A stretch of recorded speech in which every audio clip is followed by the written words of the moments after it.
Canadian, Nigerian meets a Kenyan, they'll definitely get a culture shock, especially Kenya. You'll definitely get that culture shock.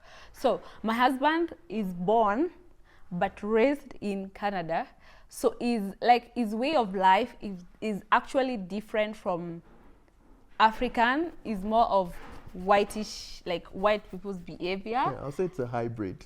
Yeah, hybrid. Yeah. So I would not say like is into more like experience in Africa, but he has a higher side of Canada life so much because he has been raised there. Yeah. So what's up, guys? Welcome to my YouTube channel. Of course, it's a girl, Natalia Essie, and we are still on Vloggermas series. And today, guess what?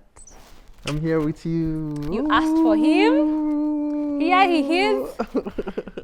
You have officially seen him on another video. Yes. So this one is another video.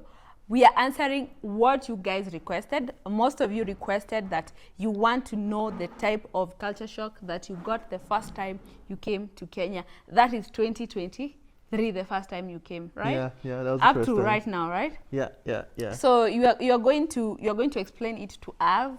Okay.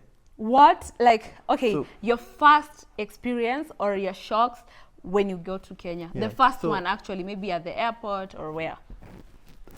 the first one, I'll just list them how I remember remember them. Yeah. So I know, for example, in Nigeria, there's a very like a lot of the foods that they eat, right? That Nigerians eat. It has a lot of spices in it. I mean, if you're familiar, there's a Nigerian meal that's literally called pepper soup because it's literally like soup with literal pepper in it. Like when you eat it, it's hot. Your face would be hot. It can cure, like if you have cold, it would cure it. That's the whole point. But it's a very hot soup with different meat and everything.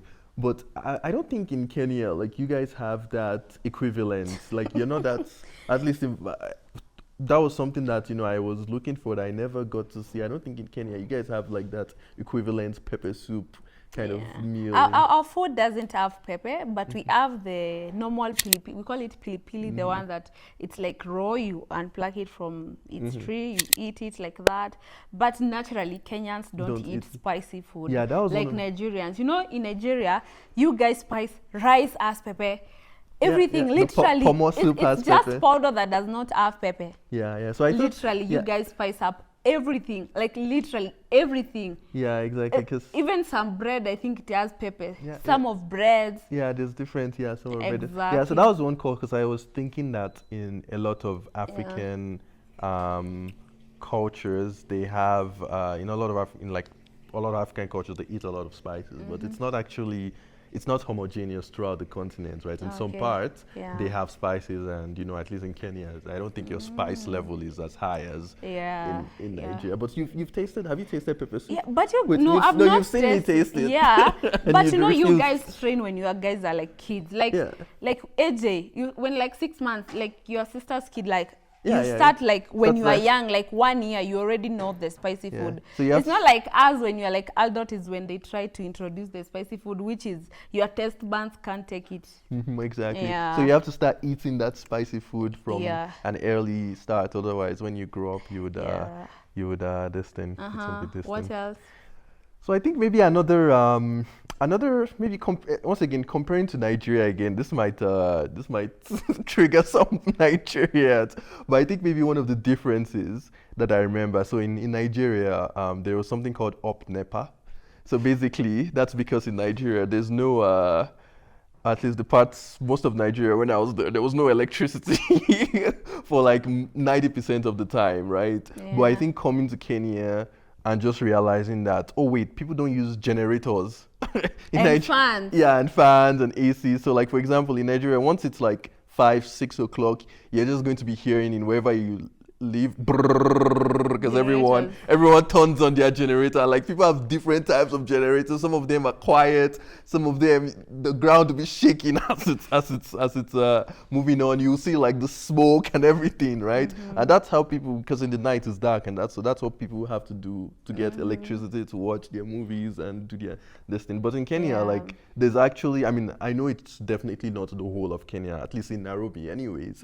There's from is it Kenyan Power? right? Yeah. Compared to I guess Nigeria, there's I would say Okay. Kenya Power is doing a lot better than is it Nigerian NEPA, Nigerian economic, I don't know, Nigerian Power, whatever it's called. Can I remind you? You remember the first time you came to Kenya and we went to town?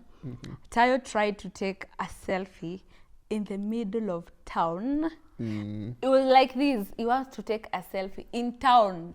Like, bro, I was like, are you, like, you're not afraid your phone is going to be stolen? Yeah, so I guess maybe that one is more of, maybe I guess my Canadian side. Yeah, that was like Canada, you can just take your phone, take a selfie. But you know, in Kenya, like in town, like, sometimes it's so risky, like people can steal your phone. Yeah, I think that day was just like being in a new environment, and I just wanted to like take a selfie and go take a picture and show people that, hey, I'm in this new place that I've never been in before, right?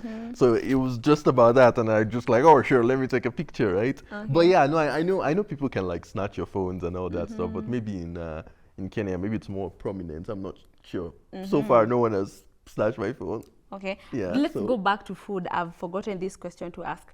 When you came to Kenya, yes, you saw we don't have spicy food, but did you, like, was it a shock for you that we don't have variety of dishes like Nigerians do? Yeah, so another shock again, sorry, on food again.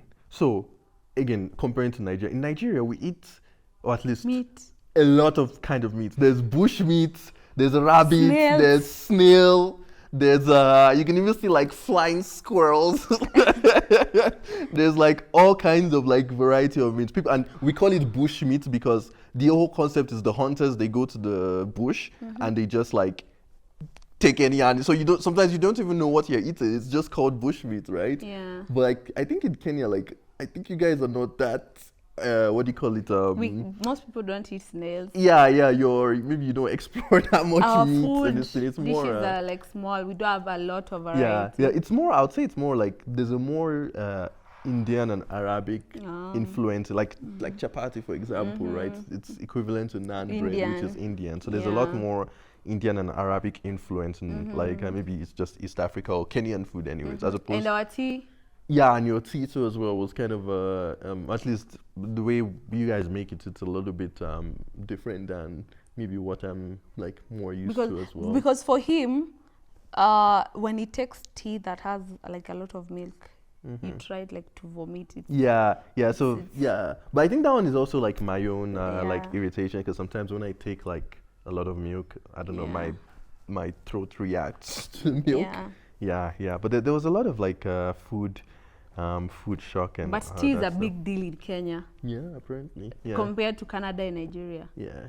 What, you guys can eat pomo or in the morning like pondo. Yeah, so in Nigeria, tea is not even in Nigeria, tea is not a breakfast thing. I mean, it's a breakfast thing, but coffee. it's not like a big deal. Like there's nothing like Nigerian tea, to the best of my knowledge. There is Kenyan tea. Yeah, exactly, like this Kenyan tea, but in Nigeria there's nothing like Nigerian tea. So tea is kind of and I think Kenya does export like a lot of I think coffee and tea, right? So it's kind of you guys' thing, right? Right, yeah. Another thing. So okay, another thing. I remember like the first day when we went to, not the first day, but like around the first time when I came, and we went to what do you call it? Was it? I don't know. It was it was somewhere around that the road to Masai Mara or whatever, and the people that were selling the beads, and then I think like when they realized like your accent, when I spoke, I think the price jumped. Shut up. And I think like one of the guys was saying like in Kamba or something, he was saying something about let's charge this guy more or something, and didn't realize that I was a Kamba. That we understood like what they were saying. But it was just funny. So I guess maybe the culture shock there is like the price of some things you might see, they're not static. They're not the genuine. The price of things you will see depends on who you're working with. Yeah, who you're working with, or how that person feels that day, or something. So I think after that we made like a strategy of like whenever we want to buy things, I shut up.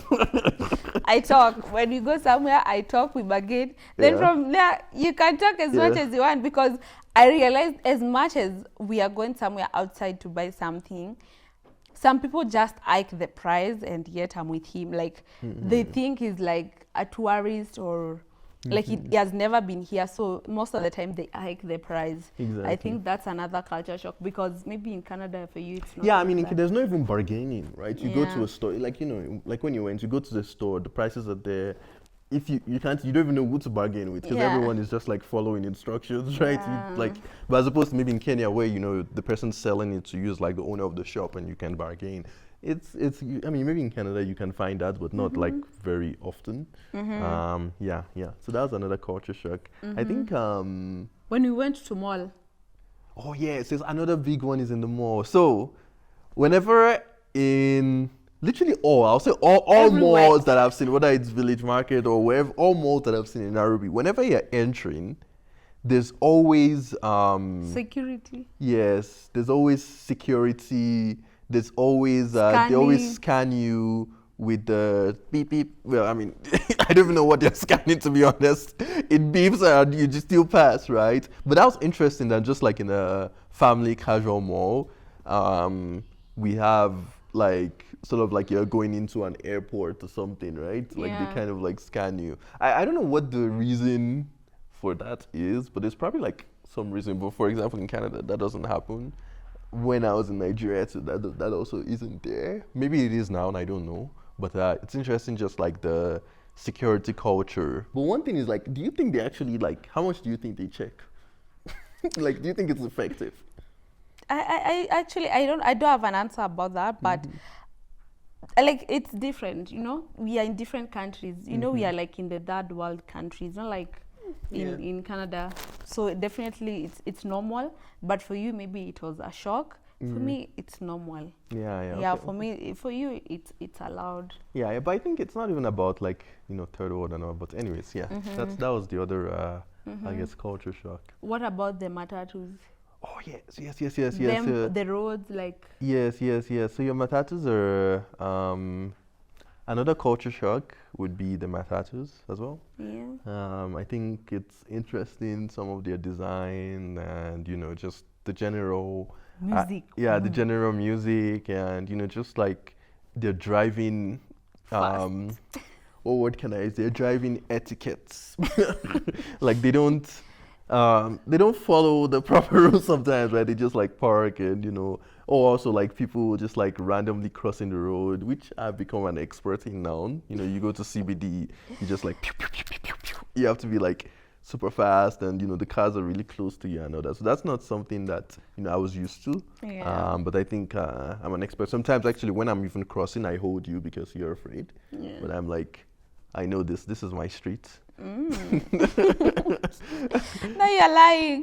Yeah, no, I do hold. Sometimes you're like, You hold me. yeah, sometimes you're like, yeah, I feel like, no, let's just go. Like, you know, what's he gonna do? Like, you just like, We should call Kate to yeah, be a witness. maybe one of these days when we're going to CBD, we'll record. Hopefully, they don't snatch our phone.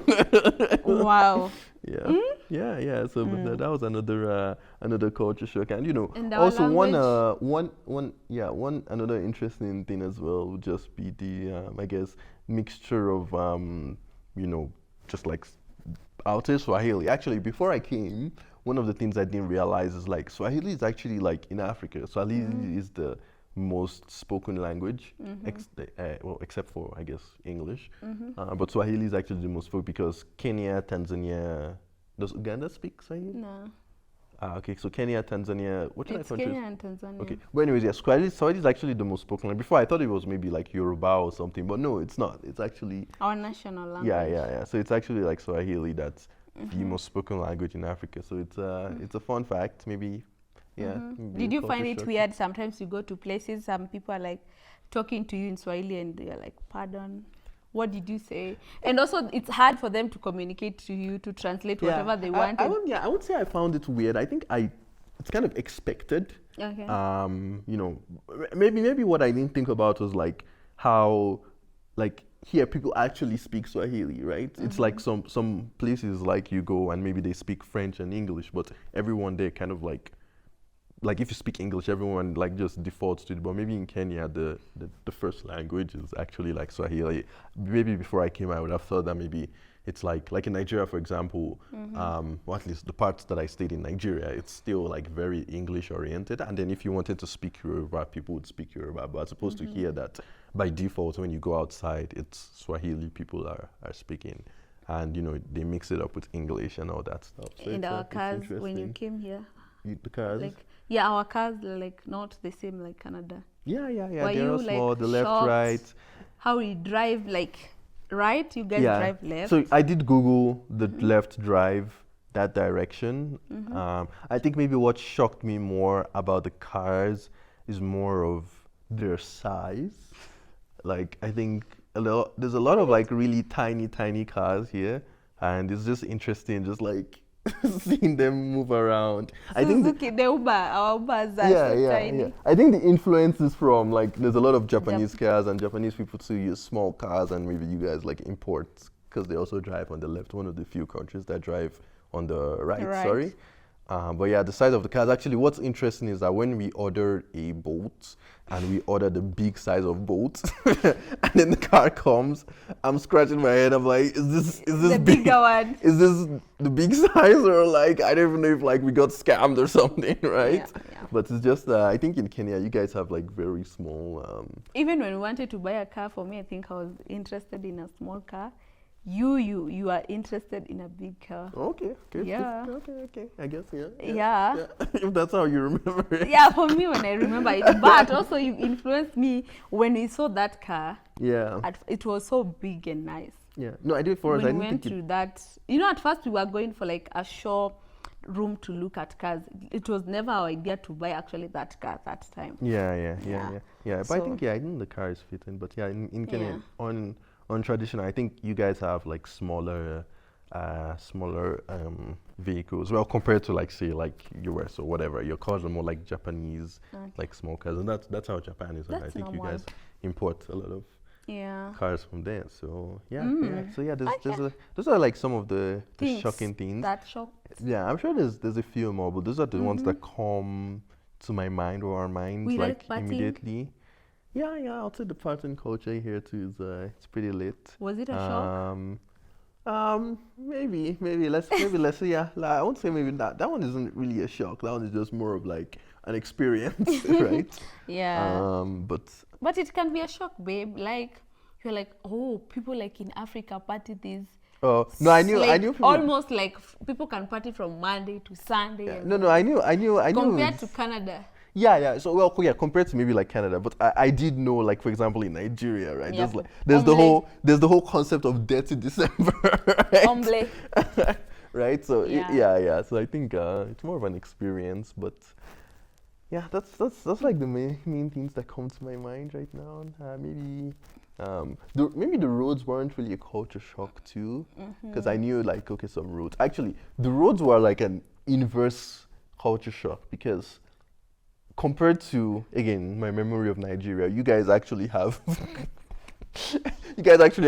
good, well, on the main roads, your roads are actually quite good compared to this thing. Like in Nairobi, I think the roads are all tiled, the main roads, but then when you start entering the branches, the avenues or whatever to individual houses, that's where it gets bad. But I think my memory of Nigeria, it wasn't actually like that anymore. It was, you could actually find some main roads that were really trash, right? So I think it's interesting that it's an interesting experience. Yeah. Oh so, God. Yeah. Sorry. So that's it. That was your culture shock. Yeah. So those are the main things that I remember now in terms of culture shock. Yeah. I don't know. Maybe something else will come in mind in the future. So guys, but, I don't know. I hope we've answered the questions. Maybe if there's specific questions, you can type in the comments. Maybe Esther would be able to answer it, or we can make another video about it. Definitely. Yeah. So thank you guys for watching. Till next time. Bye bye. Bye bye.